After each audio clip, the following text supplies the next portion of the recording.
I have exited Discovery. I'm a free agent. What? After years of rumors, Richard Rawlings is finally coming clean. The Fast and Loud star admits he's been hiding a dark secret that explains everything. Why his marriages failed, why he suddenly sold his car collection, and why Discovery really canceled his show. At 55, he's finally ready to tell the truth about what happened in that $6 million legal battle. And trust us, it's way worse than anyone imagined. Richard Rawlings was born on March 30th, 1969, in a working-class neighborhood in Fort Worth, Texas. Long before he became a TV personality and automotive mogul, his world already revolved around cars. One of the earliest photos of him shows a small boy sitting proudly in a pedal-powered Volkswagen Beetle. It wasn't just a toy, it was a glimpse of what was coming. While most kids were watching cartoons on Saturday mornings, Richard had a different routine. At 3 in the morning, when most of the city was still asleep, he'd get up and head out with his dad to deliver newspapers. They'd roll up stacks, drive through dark neighborhoods, and toss papers onto driveways. After school, Richard did the same thing again for the afternoon edition. On weekends, he'd ride his bike from house to house, collecting payments. What really stood out during those rounds wasn't just the money. It was the cars. He started noticing every single one. He knew which house had what make, what model, what year. Some customers were surprised by how much he knew. His answer was always simple. I ride by your house twice a day, most days of the week. How wouldn't I know what's in your driveway? His father, who worked 2 or sometimes 3 jobs, always made sure he had one thing for himself: a car or a motorcycle. That single toy was his reward, and that lesson stuck. Richard watched and learned, if you wanted something special, you had to earn it. By the time he was 14, Richard bought his first car. It was 1983. The car was a green 1974 Mercury Comet. He paid for it with money he'd saved from years of newspaper routes. Most kids were dreaming about turning 16. Richard was already driving. Well, not legally, but that didn't stop him. That Comet wasn't just a ride, it was a statement. At school, he'd burn rubber in the parking lot, doing donuts just to show what it could do. His classmates still talk about it. Despite the ugly green color, he thought it was the coolest car ever made. Things moved fast after that. By senior year in 1987, he was already on his 3rd car. This time it was a black 1977 Bandit Trans Am. It looked like something straight out of Smokey and the Bandit, and it made him the go-to car guy at Eastern Hills High School. But it wasn't just about showing off. He was flipping cars, too. Buying, fixing, selling. Before graduation, he had already flipped around 20 different vehicles. He made more doing that than most teens earned with part-time jobs. And he wasn't guessing. He had an eye for spotting deals, improving them just enough, and convincing people to pay more than he did. It was the foundation of everything that came later. In the early 90s, when he was just 22, Rawlings faced something much more serious. He was driving a 1965 Ford Mustang 2+2 Fastback, a classic muscle car with the kind of roofline collectors dream about. One night, while cruising through a rough area near Oakland Boulevard in Fort Worth, he was ambushed by carjackers. They tried to pull him out of the driver's seat. Richard fought back. In the struggle, a bullet ripped through his shoulder and traveled down his left arm. He survived. He could have walked away from car culture forever. Instead, it only made him more determined. Between 1988 and 1990, before the tattoos, the fame, or the garage, Richard wore 3 uniforms. He worked as a police officer, a firefighter, and a paramedic, all before turning 21. His dad always said you get a good job with benefits, stay loyal, and retire with a gold watch. Richard listened, at least at first. It all changed in 1988 when he was delivering Miller Lite to a local bar. One of the regulars, who he thought was just another drunk, asked him what he planned to do with his life. Richard mentioned law enforcement, but said he couldn't afford to go to the academy. The man looked at him and said, "Damn it, I'm the mayor of so-and-so city." Within 17 days, Richard was enrolled at the North Texas Police Academy. He served in Alvarado as a cop. Then he became a firefighter in Coppell. He wore multiple hats and learned how to stay calm when things fell apart. Those crisis management skills would later help him in business. But by 25, he needed a change. He sold everything he owned and bought a Jeep. He took off for California, hoping to start something new. Back then, he was clean-cut. No tattoos, no piercings. 6 months later, he came back to Texas broke, with tattoos, pierced ears, and no Jeep. It had been repossessed. He was sleeping on his sister's couch. That low point didn't break him. It focused him. He needed to start something of his own. And that's when he launched Lincoln Press in 1999. It was a printing and advertising company in Dallas. He had no background in printing, but he understood branding. He took out a $100,000 small business loan to get started. Within 5 years, Lincoln Press was booming. In 2004, he offered a Lamborghini Gallardo to the first client who spent $1 million with the company. That stunt worked. The company kept growing. Eventually, he sold it. That sale gave him the money he needed to chase his real dream: cars. When Richard Rawlings launched Gas Monkey Garage in Dallas back in 2002, things didn't exactly take off. The shop was small. It didn't even have running water or air conditioning, and it was built using money from the sale of his earlier business, Lincoln Press. It was a rough start. Rawlings had the passion, but not the resources. Still, he believed in what he was building. So he and his small team hit the road, traveling to car shows, trade events, and rallies across the country, doing whatever it took to get the name Gas Monkey out there. In May 2007, he and his friend Dennis Collins set out to break one of the most legendary records in car culture, the Cannonball Run. The original record, set in 1979, stood at 32 hours and 51 minutes. That was the time it took to drive coast to coast, from New York City to Los Angeles, with nothing but speed on the mind. The record was untouched for nearly 3 decades. On May 12, 2007, Rawlings and Collins decided to give it a shot.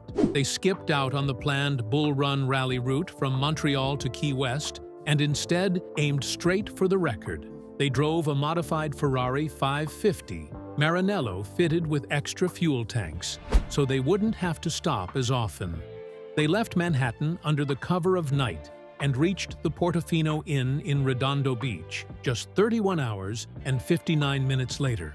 They had done it. They broke a record that had lasted for 28 years, averaging 87.6 miles per hour across 2,811 miles of road. Not everyone believed it at first. Some questioned the route or compared it to the original runs. But even with the controversy, the feat stood out. It was bold, it was dangerous, and it was real enough to earn Rawlings a personal nod from Jay Leno, a moment that meant more than most people realized. Jay Leno isn't just a car guy, he's the car guy. His garage is filled with hundreds of classic and rare vehicles. His knowledge runs deep, and his respect in the automotive world is massive. So when Leno recognized Rawlings for breaking the Cannonball Run record, it wasn't just praise, it was a powerful stamp of approval. This was years before Fast and Loud made Rawlings a household name, but that nod from Leno helped give him serious credibility in the car world. And Rawlings needed that credibility. Between 2002 and 2012, getting Gas Monkey off the ground was anything but easy. He poured every dollar he had into the business. He worked out of a garage with no air conditioning, no running water, and barely enough tools to get by. He had trouble finding good mechanics, struggled to track down the right parts, and had to fight just to keep the lights on. Every project was a risk. Every customer had to be earned. During that time, Rawlings started pitching his idea for a show. He wanted to bring car restoration to a wider audience. Not just gearheads, but families, kids, anyone who liked a good story with some horsepower behind it. But networks didn't bite. The idea felt too niche or too risky.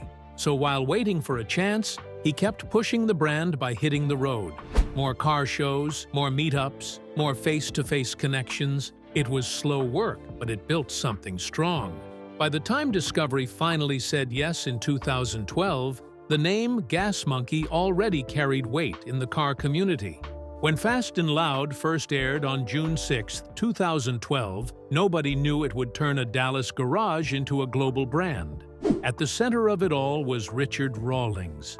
Before the cameras showed up, he was just a guy running Gas Monkey Garage. After the show took off, he became a face recognized in over 200 countries. It wasn't just a hit in the US. The show was translated into 13 languages. That level of reach turned Rawlings into a major player in the entertainment world almost overnight. The concept was simple but powerful. Rawlings and his team searched for forgotten classic cars. Most were beat up or barely running. They brought the cars back to life, made them shine, then sold them for profit. But what made the show stand out was its tone. While other shows leaned into heavy drama or targeted niche audiences, Fast and Loud aimed wide. Rawlings described it as something both kids and grandparents could enjoy. He didn't want to make just another car show. He wanted it to be fun and fast-moving, and he wanted everyone to feel welcome watching it. The strategy worked. Viewers got hooked on the cars, the builds, and the energy. But the real turning point came when Rawlings used that success to expand far beyond TV. He launched Gas Monkey restaurants, clothing lines, energy drinks, tequila, vodka, and more. The garage was still there, but now it was the foundation for something much bigger. By 2020, Rawlings had built an entire empire. Even though the show ended on June 8, 2020, after 16 seasons and 155 episodes, the brand was stronger than ever. The reason for the show's success came down to what Rawlings called his cash money formula. It was all about buying smart and selling smarter. He would travel across the country, find classic cars in rough shape, then use hard negotiation and quick cash to close deals fast. Sometimes he carried thousands of dollars with him just to get a seller to say yes on the spot. He once said, "You can always buy a $10,000 car for $5,000 if you've got it in your pocket." That line wasn't just good TV. It was his real-life strategy, and it worked. One of the best examples of the formula in action was a Dodge Challenger build. Rawlings bought it for just over $40,000. The team poured $77,000 into the restoration, adding unique upgrades and features. When the car sold, it went for $150,000. That was a profit of $73,000 on a single flip. It wasn't just luck. It was the result of sharp instincts, smart spending, and a deep understanding of what buyers wanted. What also set Fast and Loud apart was Rawlings' willingness to take risks. He often bought vehicles most people wouldn't touch: rust buckets, frame damage, cars that looked like they'd been forgotten for decades. Even his own team sometimes questioned his decisions, but Rawlings could see potential that others missed. One time he bought a supercar for $400,000. It had serious mechanical issues after a failure with the previous owner. Still, Gas Monkey Garage turned it around. After the rebuild, the car sold for a major profit. That kind of high-stakes gamble became part of the show's identity. These rusted-out cars weren't just about money. They brought drama and depth to the show. Each car had a story. Each restoration had problems to solve. Viewers got to see how much time, money, and effort went into the transformations. Some builds didn't go as planned. Some took longer than expected. Not every car made a profit, but that was part of the appeal. It showed the risk behind the reward and gave people a real look at the business side of car restoration. Over time, Fast and Loud became one of Discovery Channel's most successful reality shows. It ran from June 2012 to June 2020. That's 8 full years of builds, flips, and wild road trips. By season 4, the show had hit its stride. That season brought in tight deadlines, unexpected problems, and last-minute repairs that added tension. Viewers never knew if the team would finish a car on time or if the deal would fall through. That mix of pressure and payoff kept people watching. But in 2020, Rawlings made a big decision. On the Joe Rogan Experience, he revealed that he had ended his partnership with Discovery. The reason came down to control. He wanted more creative freedom and didn't want to be locked into contracts that limited what he could do next. Leaving the network was a risk, but it also opened new doors. Since then, Rawlings has continued to build his brand through YouTube, new media projects, and the ongoing success of Gas Monkey Garage. Richard Rawlings had already built a name for himself in the automotive world, but in 2013, he decided to take his brand beyond cars and engines. That year in September, he launched the first Gas Monkey Bar and Grill in Northwest Dallas. It was built on the site of the old Firewater Bar and Grill and covered 19,000 square feet. It wasn't just a restaurant, it was part music venue, part bar, and all attitude. The place could hold up to 1,200 people, and Rawlings made sure to bring in real experience to run it. He hired Alex Mendonça, who had managed the House of Blues in Las Vegas, to lead the operation as general manager. David Hollister came in as the culinary manager to shape the food side of things. The venue didn't just open quietly either. 2 days before the official launch, the American rock band Old 97s played the very first live show there. The place had style and energy right from the start. By March 2014, Rawlings was ready to go bigger. He opened a second Gas Monkey Bar and Grill, this time at Dallas-Fort Worth International Airport in Terminal D. It was a smart move. Travelers passing through one of the busiest airports in the country now had a place to grab food, hear some music, and get a taste of the Gas Monkey brand. Rawlings even spoke about wanting a third location outside the Dallas-Fort Worth area. He wasn't just experimenting, he was building something. The Bar and Grill became more than a restaurant. It turned into a hotspot where car culture, music, and nightlife came together. Later that same year, in October 2014, Rawlings took things up a notch. Right across the street from the original Bar and Grill, he opened Gas Monkey Live. It was massive, 38,000 square feet, with room for 3,000 guests. Before Rawlings got hold of it, the place had been Toby Keith's I Love This Bar and Grill. He turned it into a full-scale concert venue built for big shows and big crowds. On opening night, punk rock legends Social Distortion took the stage. From there, the venue started pulling in huge acts and high-profile events. One of the most talked-about moments came in November 2014. Mötley Crüe performed a free concert there as part of their All Bad Things Must End tour. The event was called Dodge Rocks Gas Monkey, and it wasn't open to everyone. Only Dodge vehicle owners were allowed in. The event wasn't just a concert. It was also a showcase for Dodge's newest models, including the Charger SRT Hellcat and the Challenger SRT Hellcat. The entire night brought together speed, sound, and spectacle. Gas Monkey Live also hosted private events, VIP parties, and corporate functions. It had green rooms and flexible spaces that made it easy to use for more than just music. Even with all the success, the venue hit hard times. By May 2020, Gas Monkey Live closed its doors. Financial pressure from the COVID-19 pandemic made it impossible to keep going. The closure marked the end of a bold chapter for Rawlings' push into live entertainment, but it didn't slow down his ambition. Back in 2014, the same year Gas Monkey Live opened, Rawlings became the national spokesperson for Dodge. His face was suddenly everywhere. Commercials showed him behind the wheel, talking up Dodge performance and style. He was a familiar figure from Fast and Loud, and now he was helping Dodge sell cars across the country.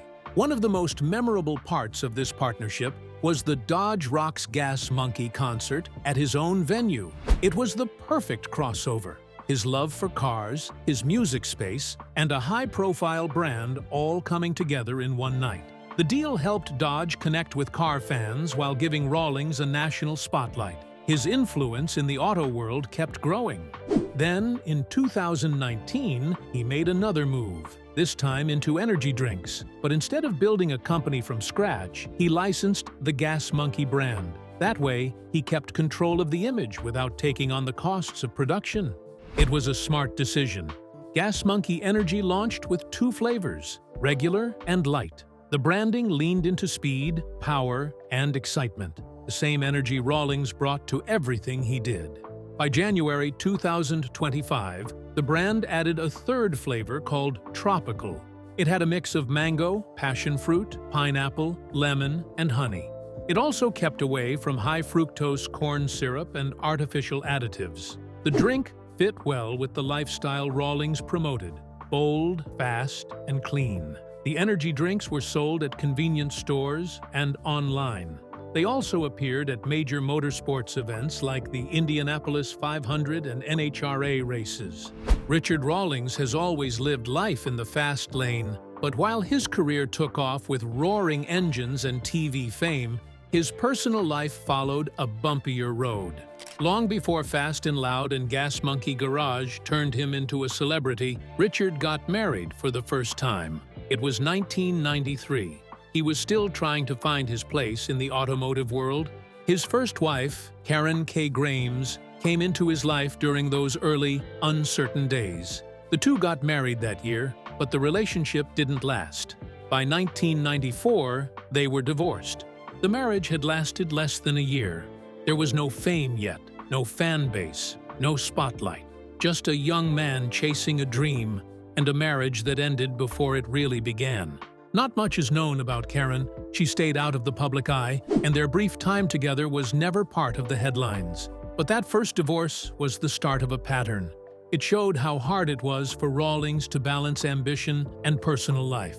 The pressure to build something big came at a cost, and that cost kept showing up, especially in the years that followed. In 1999, he tried again, this time with Suzanne Marie Mergel. They got married in Las Vegas, right as Rawlings was starting to make progress with Gas Monkey Garage. Things were beginning to work out professionally, but personally, the strain was still there. His business was growing fast. He was traveling often. After 10 years, the relationship hit a breaking point. In 2009, they divorced. For most people, that might have been the end. But Richard and Suzanne had a complicated bond. In 2015, 6 years after the split, they got back together. They were in Cabo San Lucas, Mexico, and decided to give marriage another shot. It seemed hopeful. A second chance after years of growing and changing. But it didn't last. By March 2019, Rawlings went public again, this time on Twitter, announcing that he and Suzanne were separating. He posted the message on March 11, 2019. It was unusual, but direct. He said that media outlets like TMZ were already reporting on it, so he wanted to be the one to tell his fans. He explained that the decision was mutual. He and Suzanne still cared for each other, but after more than 20 years of being on and off, they had reached the end. That second divorce moved quickly. Suzanne walked away with a financial settlement. Rawlings paid her $300,000 in 2 parts. She also kept her Mercedes SL 450 Roadster. Despite everything, Richard spoke kindly about their time together. He said they had shared something real, even if it didn't last. 2 marriages, 2 divorces, the same person both times. It said a lot about how hard it was for him to make personal life and public life fit together. Then came Katarina Deason. Her name made headlines for another reason. She had previously been married to Darwin Deason, a Texas billionaire who sold his company, Affiliated Computer Services, to Xerox for $6 billion. Katarina had spent years in that world. Private jets, super yachts like Apogee, and a lifestyle built around unimaginable wealth. But in 2019, her life changed. She and Richard started dating not long after his split from Suzanne. Things moved fast. On August 17, 2019, Richard proposed at B. Tulum Resort in Mexico. He filled the beach with rose petals and posted on social media that he had found his soulmate. They got married on June 28, 2020, in Key West, Florida. The ceremony was small. COVID-19 had forced them to cancel the big wedding they had planned in Greece. But the moment was still meaningful. Katarina had left one world behind and stepped into another. From a billionaire's wife to a reality TV star's partner. It was a big shift, but one that seemed to suit her. In June 2018, something unexpected hit the custom car world. Gas Monkey Bar and Grill, a popular spot in Dallas, filed a $6 million defamation lawsuit against its own founder, Richard Rawlings. It shocked fans and followers of the Gas Monkey brand. The lawsuit accused Rawlings of trying to break away from his business partners through what they called deliberate and deceitful attempts to avoid his contracts. The legal document was 47 pages long and full of details. It described how the relationship had started falling apart as early as May 2013, even before the bar opened. One former employee, Tim Hinkhouse, wrote an email back then saying Rawlings treated construction workers terribly. He even compared him to a spoiled 13-year-old. Things got so bad that Rawlings was reportedly banned from the construction site. That moment said a lot. Tensions between him and the team were already out of control. After the bar opened later in 2013, the issues didn't stop. According to the lawsuit, Rawlings kept showing up uninvited, disrupting staff, and trying to take control of decisions. It created a toxic work environment. The situation reached a breaking point in 2015. That's when Rawlings sent a serious email to Daniel Flaherty, the bar's managing member, claiming that important financial records had gone missing. Flaherty quickly replied and invited Rawlings to check the records in person, but Rawlings refused. He replied saying he didn't believe the records existed at all. That accusation, one suggesting theft or fraud, would have serious consequences. On July 18, 2015, Flaherty wrote back, reminding Rawlings that he had always been welcome to audit the books. That email became a key piece of evidence in court. Rawlings eventually apologized for his behavior and blamed it on drinking. But for Flaherty and the rest of the team, the damage had already been done. The lawsuit argued that Rawlings' actions had scared off vendors and business partners.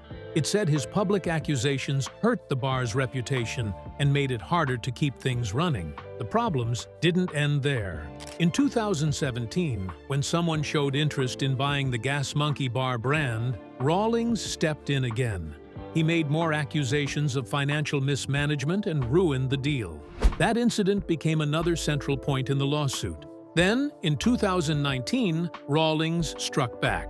On March 28 at 2:15 p.m., he filed a $1 million countersuit for copyright infringement. He claimed the bar had kept using the Gas Monkey name and logos after their agreement ended. His team argued that by late 2018, the licensing rights had expired and hadn't been renewed. Still, the bar kept using the brand. What made it even more intense was Rawlings' claim that his brand was being used to promote lewd and sexually suggestive events. He said it hurt his image and his intellectual property. About a month earlier, on February 25, 2019, Rawlings had sent a cease and desist letter demanding the bar stop using the brand. He gave them 10 days. When they didn't comply, he filed the countersuit. His $1 million claim was based on lost licensing revenue and damage to the value of the Gas Monkey brand. At the time, rumors had already started swirling. People were saying the bar was in financial trouble. One of its sister venues, Gas Monkey Live, had closed down. Some believed Rawlings was trying to distance himself from a sinking ship while protecting his name. These legal battles captured the attention of car fans and legal experts alike. The feud between Rawlings and his former partners turned into a messy public drama. And while the lawsuits played out, Rawlings was busy moving on. After Fast and Loud ended, he launched a podcast called Monkey Trap. It gave him a place to speak directly to fans and bring on guests from all kinds of industries. One of them was Cord Newman, a Hollywood stuntman known for setting himself on fire during an episode. The podcast mixed behind-the-scenes stories with high-energy interviews. It was another way for Rawlings to stay in the spotlight. Then came the cars. In September 2023, Rawlings made a bold move. He auctioned off nearly 30 vehicles from his personal collection through Bring a Trailer.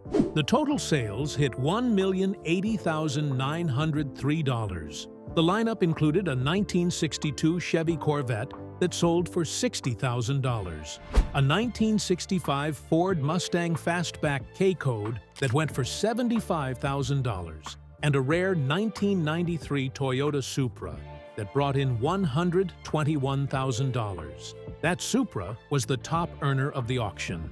Rawlings explained his decision as a shift in focus. He wanted to move away from what he called beer budget cars and start collecting high-end European models. At the same time, he auctioned off a gas monkey garage experience for charity. It raised $16,500 for the Gas Monkey Foundation. With cash in hand and space cleared out, Rawlings started rebuilding his collection. He announced plans to focus on Ferraris, Lamborghinis, and vintage European cars. He was especially drawn to models from the 1970s and 1980s. One highlight came during a trip to Ireland where he bought 5 Ferrari Testarossas. One of them had been converted into an electric vehicle and turned heads at SEMA 2023. By early 2024, Rawlings had already reinvested over $1 million into his new direction. He wasn't just changing what he drove, he was reinventing himself. From a messy lawsuit to a high-end collection of Ferraris, his story keeps evolving. Whether you admire him or criticize him, there's no denying Richard Rawlings knows how to stay in the spotlight.